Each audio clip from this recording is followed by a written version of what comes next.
Aloha everybody, Brad Bordessa from liveukulele.com. No ukulele lesson this video, but gonna talk about a general music concept that people seem to struggle with, and I know I've struggled with over the years, but it's a really important thing to practice.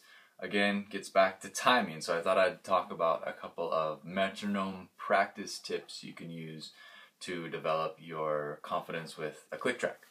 A click track is a metronome beat, and the metronome beat is just a steady rhythm that plays at an absolute duration or spacing of time to tell you where the beat is in any given song. Okay, so I've got the Pro Metronome app on my iPad.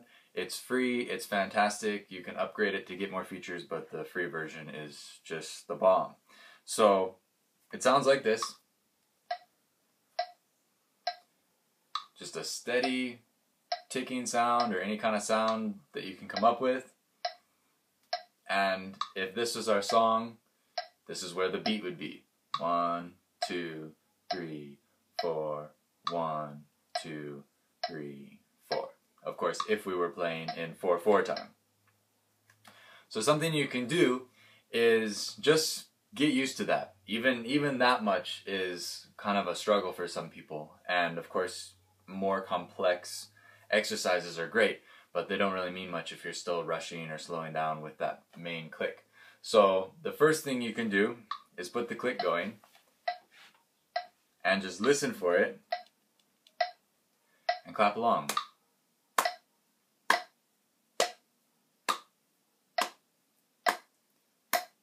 And if you do that with a number of tempos for a while, it doesn't just happen. You will find yourself speeding up or dragging, and you'll slowly get that confidence and start to anticipate where the beat is going to be instead of just guessing. A lot of times that's the problem with rushing and other timing related issues, is that you're kind of guessing where the beat is. So if you can get comfortable just with the 1, 2, 3, 4, that's really going to help in that aspect. If you want to step up the difficulty a little bit, we've got our clap on the beat. Okay, this is quarter notes. We're dividing the bar into 4 pieces. If we double that, we'd be playing eighth notes. And usually how this is done is it's counted with an and in between every beat. So if what we're doing here is 1, 2, 3, 4, the next division would be something like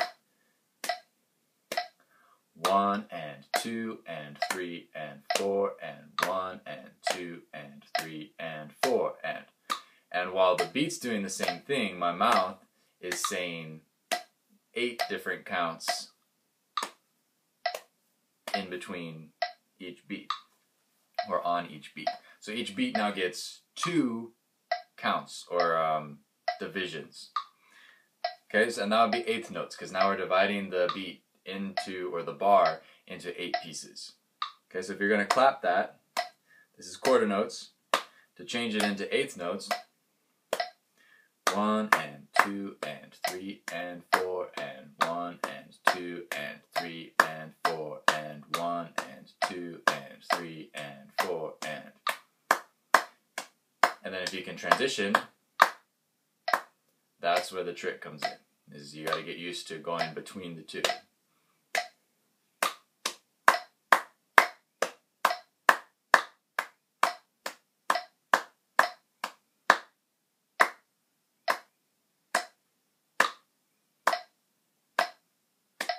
Etc.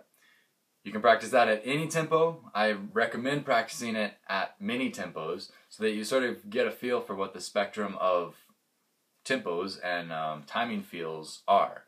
Because even if I move this up, this is 68 clicks a minute, by the way, but if you move that up even by a couple clicks, it's going to feel quite different, and you're going to experience it in a different way because the duration between the beats is going to be longer or shorter.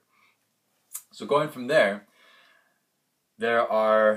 well, first let's take the look at the opposite, kind of the mirror of the single 1, 2, 3, 4 beat.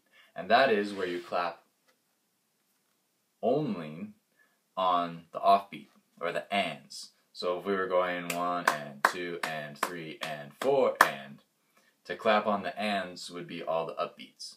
So you say the number count and then you clap on the and. So 1 and 2 and 3 and 4 and 1 and 2 and 3 and 4 and. It's sort of a tricky feel because it's off. You know, you expect the downbeat, but you're actually clapping on the offbeat. So I'll try it with the metronome so you can kind of see how that sounds. So 1, 2, 3, 4, 1 and 2 and 3 and 4 and 1 and 2 and 3 and 4 and 1 and 2 and 3, 4 and 1 and 2 and 3 and 4 and. To help feel this, it can be helpful to think of when you actually spread your hands apart as that being the beat. 1 and 2 and 3, and then you kind of let your hands come together as a byproduct of that separation. So that's a good one. It's great also to go between that one and the on beats, because you have the downbeat on the 1, 2, 3, 4, and then the offbeat on the ands. And that's great, but they're two completely different feels. So if you can go between the two seamlessly and, you know, do 1 bar of downbeats, 1 bar of upbeats, that's where you really start to get comfortable with the different feels. So here's how that would sound. Downbeat first, 1, 2, 3, 4, 1, 2, 3. And if we switch it,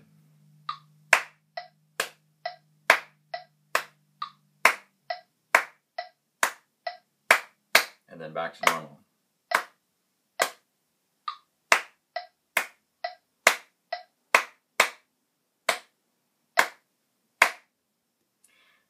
That one's harder because you're going back and forth, and you have either a long wait or kind of a double tap getting back to the other bar or the opposite bar. So I would recommend doing that, and you can always pace yourself. You know, if you're having a hard time getting into the groove, give yourself longer to get used to it, and then try switching. So, you know, maybe you do 4 bars or 4 counts of 4 on the downbeat, and then 4 counts of 4 on the upbeat, so that you have all those 4 bars to kind of think about what you're doing and really understand and feel where the beat is. Because if you're just, like I said, guessing, you're not doing yourself any favors. So really make sure that you're on the beat and you know what's going on before you try and switch it over. You know, I can put all this in a 5-minute video or whatever, and it's great, but you probably want to take longer on all these things than I'm taking now. I'm just showing the ideas. As you improve, start taking bars away.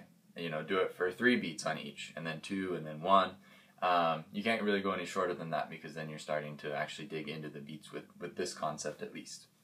But yeah, let's move on to kind of the next step in beat divisions, where we're taking those beats that we had. You know, we have the quarter note beat. There's the 1, 2, 3, 4. Okay, that's great. And then we did the 1 and 2 and 3 and 4, and that's the 8th note division, where we take the bar and we split it into 8 pieces, have the quarter notes, double the quarter notes, I should say. And then you can do groups of 3, where you're playing 3 on each beat. And this one's kind of weird because it's a triplet feel, and you're feeling 3 on each beat. Okay, so it'd be 1, 2, 3, 1, 2, 3, 1, 2, 3, 1, 2, 3. And every time you get to a 1 is actually one of the beats. 1, 2, 3, 4, 1, 2, 3, 4. So now I'm playing 3 claps over the space of 1 beat. Okay, so basically what a triplet is it's 3 into 2. So before it, the step before the triplet is an 8th note. So when we do 8th note triplets, we're fitting 3 8th notes into the space of 2 8th notes. So it's a very sort of unexpected feel, and it's got a real swing to it and a real roll, but it can also be very confusing. So with the click, it's going to sound like this.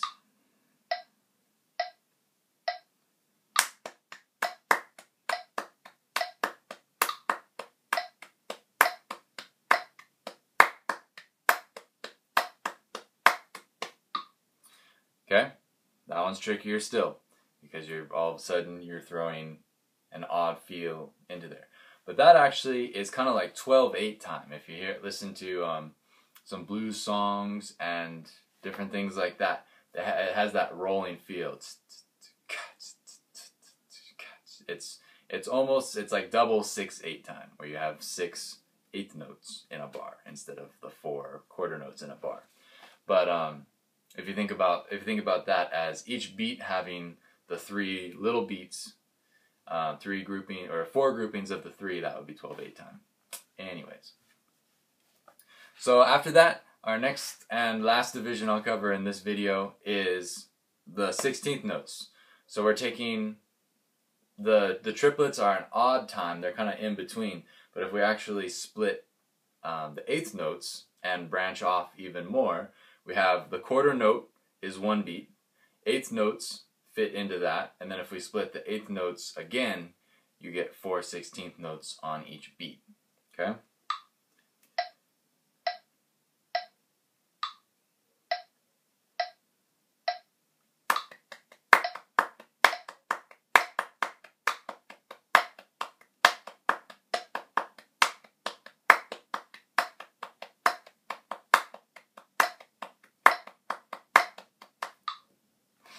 So that's one more that you can sort of cycle your way through. Beyond that, if you really want to get serious with this and really go into the depths, you can take it beyond the 4 and start doing 5 and 6 and 7, and then back to 8 is just like 30-second notes. But the 5, 6, and 7 are pretty hard, but the 5 and 7 are really hard. And if you can get those, big time kudos, you're going to have a pretty good feel for what's going on. But all of that just kind of helps you get a better feel for where the beats are, and when you're playing in odd places in the bar, you're not going to be so lost. You're still going to be able to feel that pulse and feel where you are in relationship to it, which is sort of the most important thing. But that's all for now. Get yourself Pro Metronome app. Can't recommend it enough. And go to town. If you Google online metronomes, there are some of those as well, or if you have the old school wind-up one, that's great. Just something to keep the beat and something to play along with. And like I said, I've been doing all the demonstrations in this video. We're at 68 BPMs. Try it at as many tempos as you can manage, and I'm sure you will go far in improving your timing with just something like this. Just a little bit of time spent really working with the metronome. It's not a scary thing, I promise. It's a great tool if you know how to use it, and it's always right. Always right. Until next time, aloha.